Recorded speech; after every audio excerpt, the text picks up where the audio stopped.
As we begin this new year, it's crucial to delve into a question that continues to shape our experience. Where do our thoughts actually come from? Many of us have moments where thoughts seem to emerge from nowhere, like sudden guests at the door of our minds. These thoughts often feel like external forces, as if they belong to someone else. It's almost as if we're not in full control, and they appear without warning, offering us no explanation for their origin. In 2025, we're beginning to ask deeper questions about this phenomenon. Is there something more to these thoughts than random fleeting images? Could they be part of a larger, more mysterious mechanism that shapes our minds and our lives? When we reflect on the nature of our thoughts, it becomes clear that they are not always our own. It's not just that we have random thoughts that pop up every so often. Some thoughts are persistent, even invasive. They can become like shadows that follow us everywhere we go. These thoughts can be tied to our fears, desires, insecurities, and patterns that we've carried for years. And sometimes, they feel as though they belong to someone else. It's almost like an invisible force nudging us in one direction or another, making us question, are we the ones thinking these thoughts? Or are we being influenced by something larger than ourselves? This is a question that has echoed through the ages, and it's one that Eckhart Tolle has given considerable attention to. Tolle has long spoken about the nature of the mind and how it often functions as a barrier between us and the deeper sense of presence that lies within. He suggests that much of our mental chatter, the constant noise in our heads, is not truly ours. In fact, it is the result of collective thinking that takes hold of us, shaping the way we experience the world. This idea challenges many of the assumptions we hold about our identity and the nature of our thoughts." End quote. In 2025, this understanding of thought is more relevant than ever. We find ourselves living in a world of constant mental stimulation. Social media, news, advertisements, and endless streams of information. It's easy to assume that the thoughts we have are simply the product of our own minds. But Tolle invites us to question this assumption. He suggests that much of our thinking is not individual but collective, arising from shared energy fields or patterns that influence us from the outside. Could it be that our thoughts are not just a reflection of ourselves, but are also shaped by the collective consciousness of those around us? In one of his teachings, Tolle describes thoughts as energy fields or thought forms that float around, waiting for a resonance within us. If these thought forms find a match in our own mental or emotional state, they latch onto us and influence the way we think and feel. Imagine it like small bubbles of energy floating through our minds. These bubbles can be negative, full of anger, fear, or jealousy. Or they can be positive. When they find an opening in our own consciousness, they take root and become part of our mental landscape. This is why certain thoughts feel so powerful or persistent, as if they have a life of their own. It's fascinating to think about how these thought forms connect to the collective mind. They don't just exist in isolation. They are part of a larger network of thoughts, beliefs, and experiences that permeate our society.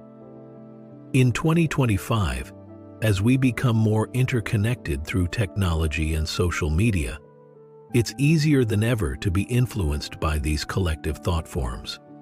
What we see, hear, and read each day has the power to shape our thinking in subtle and sometimes not so subtle ways. In some cases, this can be beneficial. But how do we differentiate between our own thoughts and the collective mind's influence? It can be difficult. After all, we often identify so strongly with our thoughts that they feel like an intrinsic part of who we are. We might think, "This is me thinking this," when in reality, those thoughts might have entered our minds from an external source. They are not strictly personal to us. They are part of a much broader energy field that connects all of us. Tolle also points out that the emotions we experience are similarly not always personal. Emotions like anger, sadness, or jealousy are universal human experiences, and when we feel them, it's not necessarily because of something personal. It's because we are tapping into the collective energy of these emotions. For example, we may feel anger over a small incident, but the emotion itself is not unique to us. It's a human emotion that has been felt by millions of people throughout history. As we become aware of this, we realize that these emotions are not ours to claim. They are simply part of the human experience, and we are temporarily aligned with them. This brings us to a deeper realization.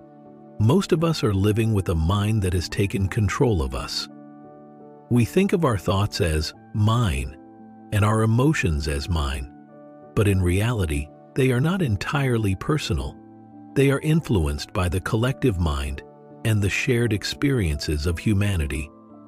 In essence, we are often prisoners of our own minds, unaware that we are being controlled by thoughts and emotions that are not truly ours. The more we identify with these thoughts and emotions, the more we become trapped in their grip, losing our sense of true self. A concept critical to the well-being community, the concept of personal experience led by our heart, is the major driver behind the REFT correction process. This is where the path to awakening begins. As we start to recognize that our thoughts and emotions are not entirely personal, we can begin to detach from them. We no longer have to believe that we are defined by our thoughts or emotions. Instead, we can begin to observe them with a sense of detachment, recognizing them as passing phenomena rather than permanent aspects of our identity. Instead, the goal is to remain awake rather than permanent aspects of our identity. This understanding in 2025 is crucial for our mental and emotional well-being. The more we identify with our thoughts and emotions, the more we suffer. But by becoming aware of the collective nature of these thoughts, we can begin to free ourselves from their grip. We can observe them without judgment, without attachment, and without the need to act on them. This is the key to living a more peaceful, centered life. When we stop identifying with our thoughts and emotions, we open ourselves up to a deeper sense of presence and awareness, allowing us to experience life more fully. The Buddha, in his teachings, pointed out that suffering arises when we become attached to our thoughts and emotions. He used the metaphor of an arrow to illustrate this point. Imagine you have been shot with an arrow, and instead of removing it, you focus on asking questions like, who shot me? Why did they shoot me? What was the arrow made of? While these questions might be interesting, they do nothing to relieve your suffering. For he says, if you can let your thoughts run, some answers may come to you, some may not. In the same way, we often get caught up in the story of our thoughts, asking why they are there, where they came from, and what they mean, rather than simply observing them and letting them pass. The real work is not in analyzing the origin of our thoughts, but in learning to release them. Remembering them removes the stress of thoughts. It removes the stress of problems, but in learning to release them, by learning to detach from our thoughts, we can begin to experience true freedom. We no longer have to be at the mercy of the mental chatter that constantly bombards us. Instead, we can regain control over our minds, allowing us to live more consciously and more present in each moment. As we become aware of the collective nature of our thoughts, we can begin to see them for what they are: temporary, fleeting energy forms that have no true power over us. We are not our thoughts, and we are not our emotions. We are the awareness that observes them. This awareness is the key to unlocking a more authentic life. When we stop identifying with our thoughts and emotions, we can experience life more deeply, more fully, and more peacefully. The path to freedom begins with the recognition that we are not our thoughts, and that there is something much greater within us, something that lies beyond the mind and its endless chatter. This is from Mindfulness in Action. In 2025, let this be the year we begin to understand the true nature of our thoughts and the deeper truth that lies behind them. But we need to start now and make the choice to trust in this truth, rather than repel and fight against it. This is the year we begin to face our fears with open eyes and attempt to release our desires completely. Once we begin to recognize that our thoughts and emotions are not always our own, the next step is to free ourselves from their grip. The first thing we need to do is become aware of the moments when we are being influenced by external thought forms. This awareness is a powerful tool. It allows us to step back and observe our thoughts without immediately identifying with them. Imagine yourself standing outside your own mind, watching the thoughts pass by like clouds in the sky. You don't have to engage with every thought that comes your way. In fact, you don't even have to believe that every thought is true. This detachment is crucial. When we detach from our thoughts, we allow space for a deeper awareness to emerge. This awareness is not clouded by the noise of the mind, but instead is a clear, calm presence that allows us to connect with our true selves.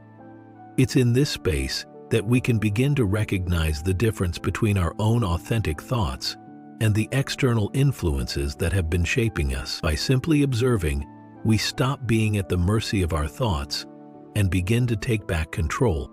Eckhart Tolle refers to this shift in consciousness as becoming the observer. By becoming the observer of our thoughts, we no longer have to react to them.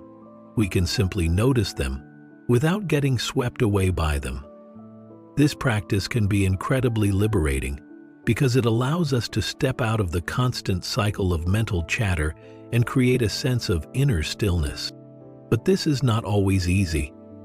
The mind has a way of pulling us back into its grip, convincing us that we need to respond to every thought, every emotion.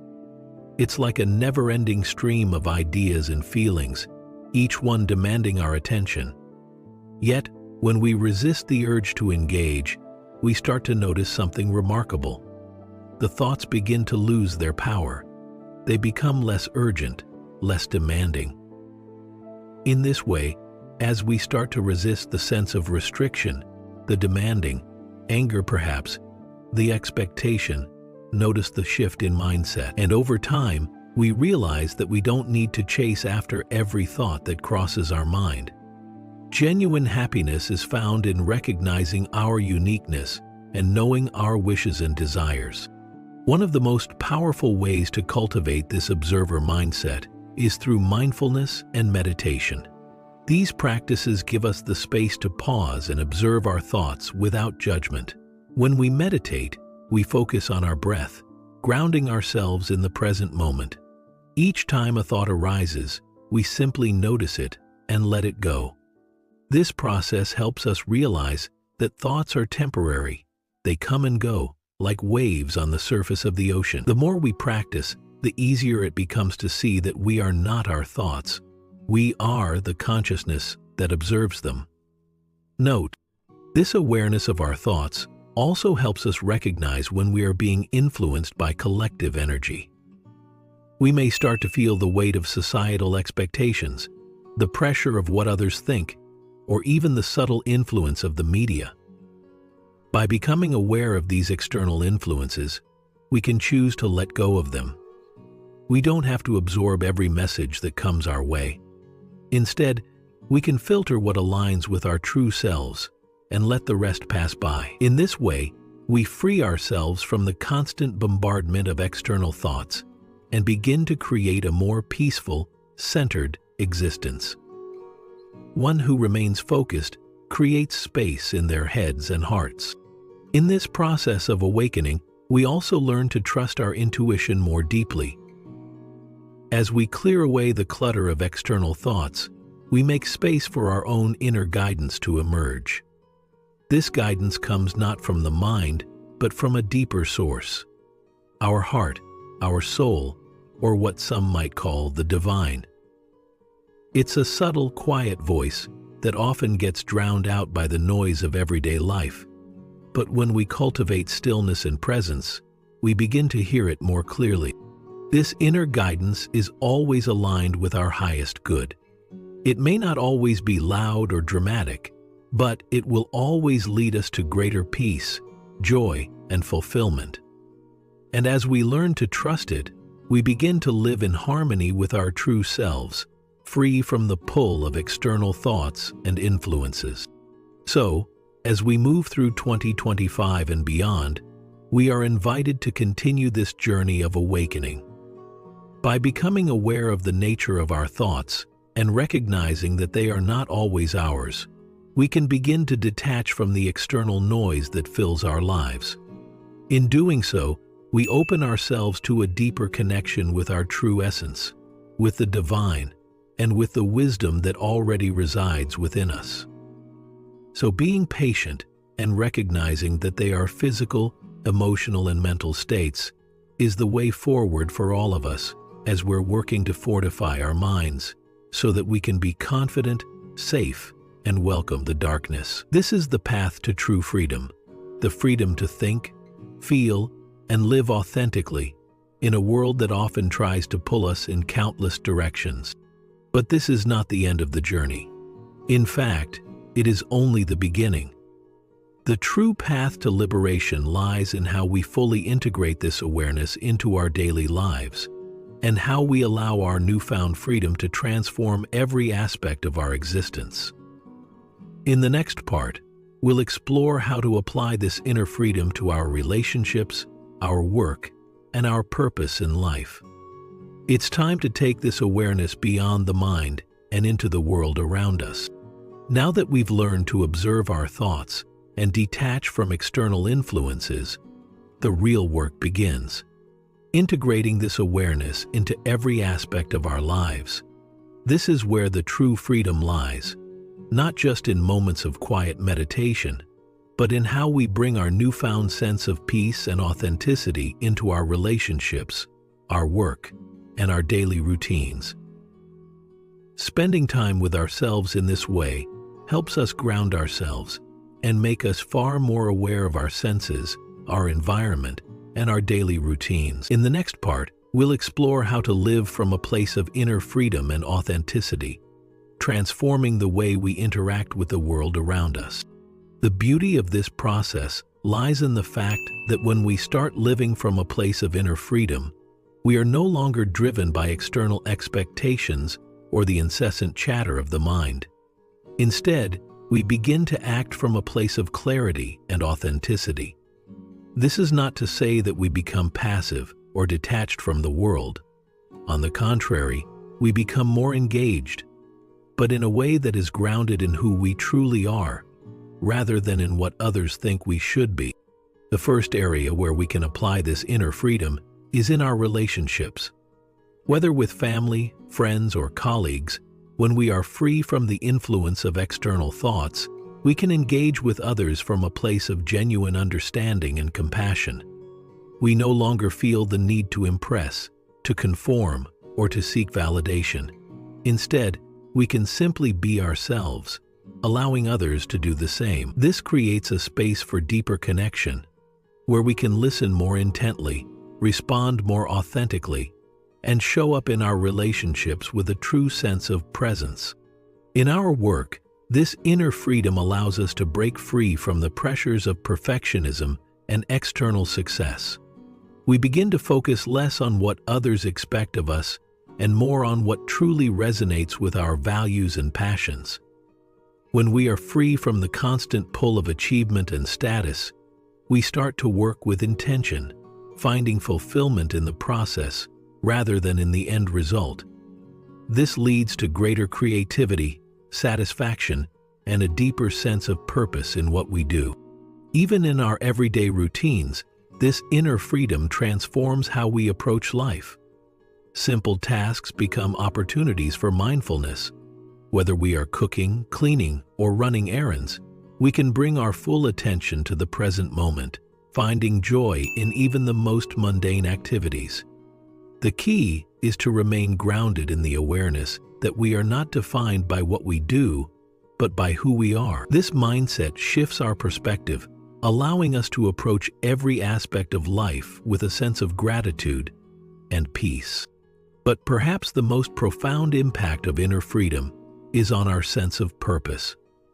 When we let go of the external pressures and expectations, we make space for our true calling to emerge. This calling is not necessarily something dramatic or world-changing. It may simply be a quiet knowing of what brings us joy and fulfillment. By living authentically and in alignment with our inner truth, we begin to feel a deeper sense of meaning in our lives. We may find ourselves drawn to serve others, to create, or to contribute in ways that feel deeply aligned with our values. This is the power of living from a place of inner freedom.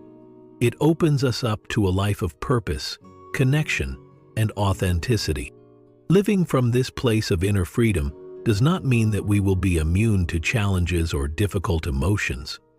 Life will still present us with obstacles, and we will still experience moments of doubt and uncertainty.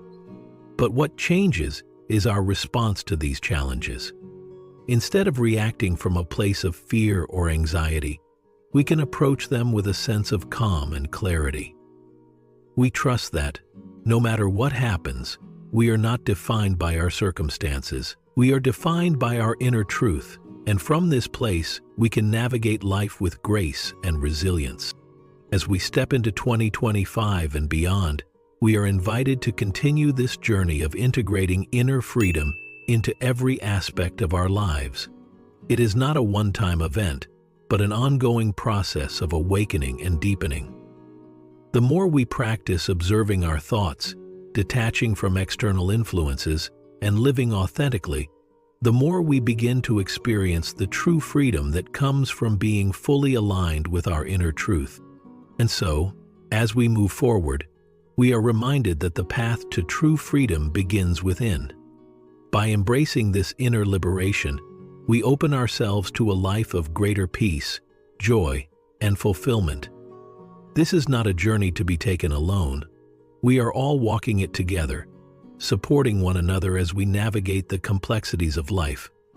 Let us continue to cultivate this awareness, share it with others, and create a world where true freedom can thrive for all. If you want to continue on your journey of self-discovery in 2025, make sure to subscribe to this channel to ensure you're living more in the present moment. Reply with the word "now" in the comments if this message made sense to you, and if you want to continue growing in the future. Also, consider giving this video a like or sharing it with someone who might benefit from a gentle reminder to slow down in life and be more awake.